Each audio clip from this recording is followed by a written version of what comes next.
சீராக்கின் ஞானம். அதிகாரம் 22. சோம்பேறி. சோம்பேறிகள் மாசுபடிந்த கல் போன்றவர்கள். அவர்களது இழிவு கண்டு எல்லோரும் எள்ளி நகையாடுவர். சோம்பேறிகள் குப்பை மேட்டுக்கு ஒப்பானவர்கள். அதை தொடுவோர் அனைவரும் கையை உதறி தட்டிவிடுவர். பண்பற்ற பிள்ளைகள். நற்பயிற்சி பெறாத மகனை பெற்ற தந்தை இகழ்ச்சி அடைவார். அத்தகைய மகளோ அவருக்கு இழிவை கொணர்வாள். அறிவு திறன் கொண்ட மகள் கணவரை அடைவாள். இழிவாக நடப்பவள் தன் தந்தைக்கு வருத்தம் ஏற்படுத்துவாள். நாணமற்ற மகள் தன் தந்தைக்கும் கணவருக்கும் இகழ்ச்சியை கொணர்வாள். அவ்விருவரும் அவளை இகழ்வர். நேரத்திற்கு பொருந்தாத பேச்சு புலம்ப வேண்டிய நேரத்தில் இன்னிசை எழுப்புவதை போன்றது. கண்டிப்பும் நற்பயிற்சியும் எக்காலத்திலும் ஞானத்தை கொடுக்கும்.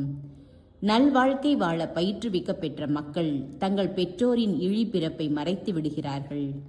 ஒழுக்கத்தில் வளர்க்கப்படாமல் இருமாப்பும் பிடிவாதமும் கொண்ட மக்கள் தங்கள் குல பெருமைக்கு அவமானம் கொணர்வார்கள். மெய்யறிவும் பேதைமையும். மூடருக்கு கல்வியறிவு புகட்டுவோர் உடைந்துவிட்ட பானை ஓடுகளை ஒட்டுவோருக்கு ஒப்பாவர். ஆழ்ந்த தூக்கத்தில் இருப்போரை தட்டி எழுப்புவோர் போலாவர். மூடரோடு பேசுவோர் தூக்க கலக்கத்தில் உள்ளவரோடு பேசுவோருக்கு ஒப்பாவர். பேச்சின் முடிவில் அது என்ன என மூடர் கேட்பர். இறந்தோருக்காக அழு, ஒளி அவர்களை விட்டு மறைந்து விட்டது. மூடருக்காக அழு, அறிவு கூர்மை அவர்களை விட்டு அகன்றுவிட்டது. இறந்தோருக்காக அமைதியாக அழு, அவர்கள் அமைதியில் துயில் கொள்கிறார்கள். மூடரின் வாழ்வு சாவை விடக் கூடியது. இறந்தோருக்காக 7 நாள் துயரம் கொண்டாடப்படும். மூடருக்காகவும் இறை பற்றில்லாதோருக்காகவும் அவர்களின் வாழ்நாள் முழுவதும் துயரம் கொண்டாடப்படும். அறிவிலிகளோடு மிகுதியாய் பேசாதே, மதியினரிடம் செல்லாதே. உனக்கு தொல்லை ஏற்படாதவாறு எச்சரிக்கையாயிரு. அவர்களோடு தொடர்பு கொண்டால் நீயும் பாழாவாய். அவர்களை விட்டு விலகிப்போ, அப்போது ஓய்வு காண்பாய். அவர்களின் அறிவின்மையால் சோர்வுற மாட்டாய். ஈயத்தை விட கனமானது எது? மூடர் என்பதை விட அவர்களுக்கு வேறு என்ன பெயர் பொருந்தும்? மதி கெட்டோரை பொறுத்து கொள்வதை விட மணல், உப்பு, இரும்பு துண்டு ஆகியவற்றை சுமப்பது எளிது. கட்டடத்தில் இணைக்கப்பட்ட மர உத்திரங்களை நிலநடுக்கத்தால் கூட அசைக்க முடியாது.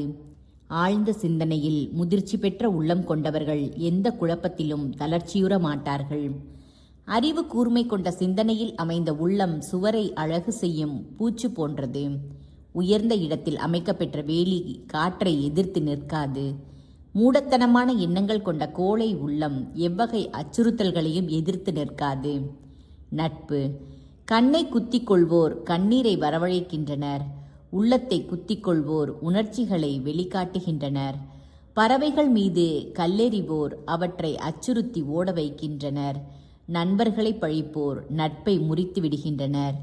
உன் நண்பருக்கு எதிராக வாளை நீ உருவியிருந்த போதிலும் நம்பிக்கை இழந்து விடாதே. மீண்டும் நட்பு ஏற்பட வழி உண்டு. உன் நண்பருக்கு எதிராக பேசியிருந்தாலும் அஞ்சாதே. நல்லிணக்கத்துக்கு வழி உண்டு. இகழ்ச்சி, இருமாப்பு, இரகசியங்களை வெளியிடல், வஞ்சக தாக்குதல் ஆகியவற்றினின்று எந்த நண்பருமே ஓடிவிடுவர். அடுத்திருப்பவர்களது வறுமையில் அவர்களது நம்பிக்கையை பெறு. அவர்களது வளமையை முழுமையாய் பகிர்ந்து கொள்வாய். துன்ப வேளையிலும் அவர்களை சார்ந்திரு. அதனால் அவர்களின் உரிமை சொத்தில் நீயும் பங்கு கொள்வாய். சூளையில் இருந்து நெருப்புக்கு முன் ஆவியும் புகையும் வெளிவருகின்றன. கொலைக்கு முன்னே இழி சொல் இடம்பெறும். நண்பருக்கு பாதுகாப்பு அளிக்க நான் வெட்கப்பட மாட்டேன். அவரது பார்வையினின்று என்னை மறைத்து கொள்ளவும் மாட்டேன்.